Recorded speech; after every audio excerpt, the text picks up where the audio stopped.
Dear students, इस tutorial में हम जो क्लास 7 की मैथ की बुक है उसकी जो 4.3 एक्सरसाइज है उसका क्वेश्चन नंबर 2 हम सॉल्व करने चल रहे हैं। और ये ABC क्वेश्चंस को हमको सॉल्व करना। चलिए स्टार्ट करते हैं पहले से।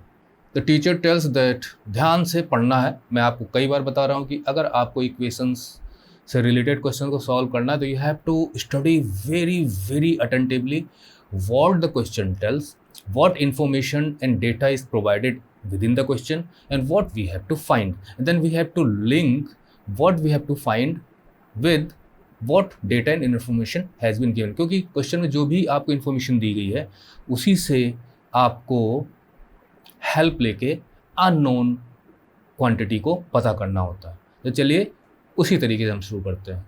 The teacher tells the class, teacher class को बताता है या बताती है दैट द हाईएस्ट मार्क्स, की सबसे जो हाईएस्ट मार्क्स हैं, यहाँ पे हाईएस्ट मार्क्स की बात हो रही है, ऑब्टेन्ड बाय अ स्टूडेंट, मतलब कोई एक स्टूडेंट है उसे हाईएस्ट मार्क्स मिले हैं, जनरली यही होता है, वो ट्वाइस हैं the lowest marks.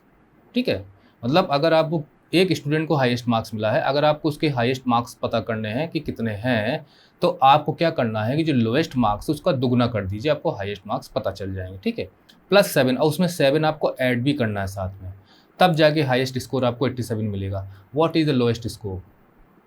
The highest score is 87। अब देखिए यहाँ पे, मतलब ध्यान से देखें तो यहाँ पे बात हो रही है हाईएस्ट स्कोर की। ठीक है, किस स्कोर की बात हो रही है? हाईएस्ट स्कोर की। हाईएस्ट स्कोर इन्होंने बता भी दिया, हमारे पास 87 है। ठीक है, हाईएस्ट स्कोर हमारे पास 87 है।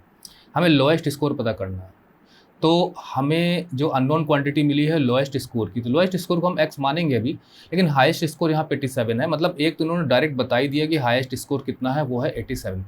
दूसरा हमें बताया है कि अगर आपको, इसको आप ध्यान से सुनिए, कि अगर आपको लोएस्ट मार्क्स पता हो तो आप उसका ट्वाइस कर दीजिए और 7 ऐड कर दीजिए, तो भी हाईएस्ट मार्क्स आपको मिल जाएंगे। कहने का मतलब ये है कि हाईएस्ट मार्क्स, हाईएस्ट स्कोर अगर आपको पता करना है तो आप 2 इंटू लोएस्ट मार्क्स कर दीजिए, मतलब जो भी लोएस्ट मार्क्स हैं उसका 2 टाइम्स कर दीजिए, मतलब जो भी आएगा वो ब्रैकेट में बंद करके हम यहाँ पे लिख रहे हैं, उसमें 7 ऐड कर दीजिए, तो भी आपको हाईएस्ट स्कोर पता चल जाएगा। मतलब हाईएस्ट स्कोर पता करने के लिए आपके पास 2 तरीके यहाँ पे बताए गए हैं। ठीक है, यानी दोनों चीज़ें आपस में इक्वल ही होंगी, चाहे आप ऐसे पता करिए चाहे आप ऐसा पता करिए, दोनों का आंसर क्या होगा, वो सेम होगा। तो हम यहाँ पे लोएस्ट मार्क्स को x मानेंगे। ठीक है, और इसको दोनों को इक्वल करेंगे। चलिए करते हैं।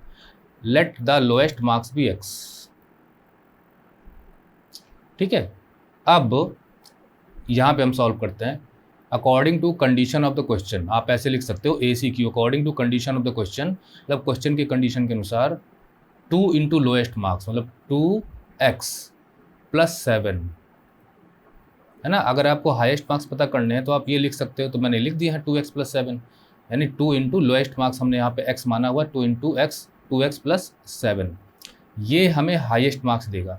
हाईएस्ट मार्क्स कितने हैं? 87। देखिए हमने किस प्रकार से क्वेश्चन में इक्वेशन बनाई कि जो नहीं पता था, है ना, उसको हमने x मानकर लेफ्ट हैंड साइड में लिखा यहाँ पे, और राइट हैंड साइड में जो इन्फॉर्मेशन हमको परफेक्टली दी गई है उसके इक्वल कर दिया। बस इसी को हमको सॉल्व करना है। ठीक है, तो ये हो जाएगा 2x = 87, 7 वहाँ ट्रांसपोज होगा तो माइनस हो जाएगा, 2x = ये 80 हो जाएगा, x = 80/2 हो जाएगा, और यहाँ पे जो आंसर निकल के आएगा वो है 40। सो ये है लोएस्ट मार्क्स। यहाँ लिखेंगे आप आंसर, लोएस्ट मार्क्स = 40। ठीक है, ये हो गया आपका। ऐसे करके आप आंसर लिख दीजिए। अगले क्वेश्चन चलते हैं। In an isosceles triangle, isosceles triangle आप जानते हैं कि आइसोसेलेस ट्राइंगल में इसकी 2 साइड्स बराबर होती हैं, कोई भी 2 साइड्स बराबर होंगी। The vertex angle is 40 degree, तो हम इसको वर्टेक्स एंगल, ये हमारा जो है 40 डिग्री है। कितना डिग्री? 40 डिग्री है। What are the base angles, ये इसके बेस एंगल्स हैं। और आइसोसेलेस ट्राइंगल में बेस एंगल्स इक्वल होते हैं। क्या होते हैं? बेस एंगल्स इक्वल होते हैं। बेस एंगल्स आर इक्वल, मतलब ये अगर x डिग्री का है तो ये भी x डिग्री का होगा, ये डिफरेंट होगा, क्योंकि इसकी ये 2 साइड्स इक्वल हैं। तो 2 साइड्स इक्वल होती है तो उनके अपोजिट एंगल इक्वल होते हैं। आइसोसेलेस ट्राइंगल में आप ज्योमेट्री में पढ़ चुके होंगे, पढ़ेंगे। तो एक आइसोसेलेस ट्राइंगल में बेस एंगल्स इक्वल हैं। The vertex angle is 40 degree. हमें जो इन्फॉर्मेशन दी गई है वो दी गई है, हमें क्या डेटा क्या दिया क्या गया है, गिवन इन्फॉर्मेशन क्या है, ठीक है। गिवन इंफॉर्मेशन ये है हमारे पास, given information vertex angle equal to 40 degree, ये दिया गया है, ठीक है। This is the information we have got. What are the base angles of a triangle, आपको बेस एंगल्स पता करने हैं, मतलब ये एंगल कितने डिग्री का है, एक पता चल गया तो दूसरा ही पता चल जाएगा। Remember the sum of 3 angles of a triangle is 180 degree, और आप जानते हैं कि किसी भी ट्राइंगल के 3 एंगल्स होते हैं, इनको आपस में जोड़ोगे तो 180 आपको मिलेगा। तो हम इसकी इसी प्रॉपर्टी को यूज करेंगे, ठीक है ना, कि वी नो, हमें पता है that sum of angles of a triangle is equal to sum of angles of a triangle is equal to 180 degree. तो चलिए हम इनको जोड़ते हैं फिर। तो दोनों बेस एंगल्स को ले लेते हैं according to condition of the question, x plus 40 equal to 180, ठीक है। क्लियर हो गया। इस एंगल को इस एंगल को इस एंगल को तीनों को जोड़ेंगे तो 180 डिग्री आएगा।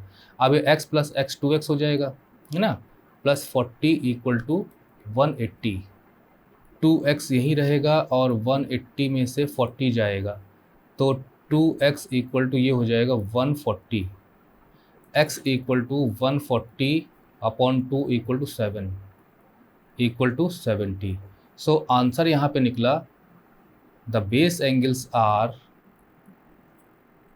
70 डिग्री ईच, 70 डिग्री ईच, यानी ये भी 70 डिग्री का है, ये भी 70 डिग्री का है। हो गया।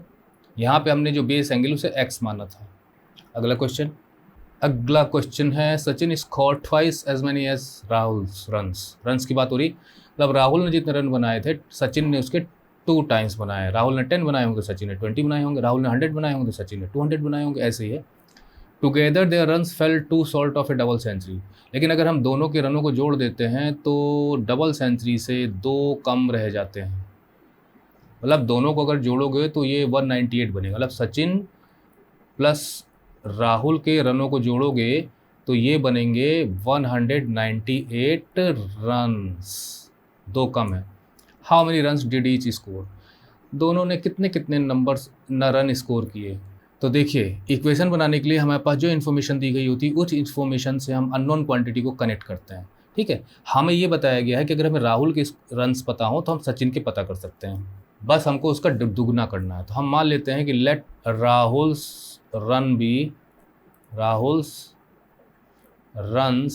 बी x, ठीक। राहुल ने x रन बनाए तो सचिन के कितने हो जाएंगे according to condition of the question, Sachin के कितने रन हो जाएंगे, सचिन के हो जाएंगे 2x, क्योंकि सचिन ने राहुल के दुगने रन बनाए हैं, ठीक है, 2x। अब बस बन गई इक्वेशन बनाने का हमारे पास मटेरियल तैयार हो गया कि अगर दोनों के रनों को जोड़ दिया जाए, मतलब राहुल के रन तो x हैं, सचिन के रन 2x हैं, तो वो 198 होने चाहिए, जो भी हमने ये वैल्यू निकाली थी इस क्वेश्चन को पढ़ने के बाद।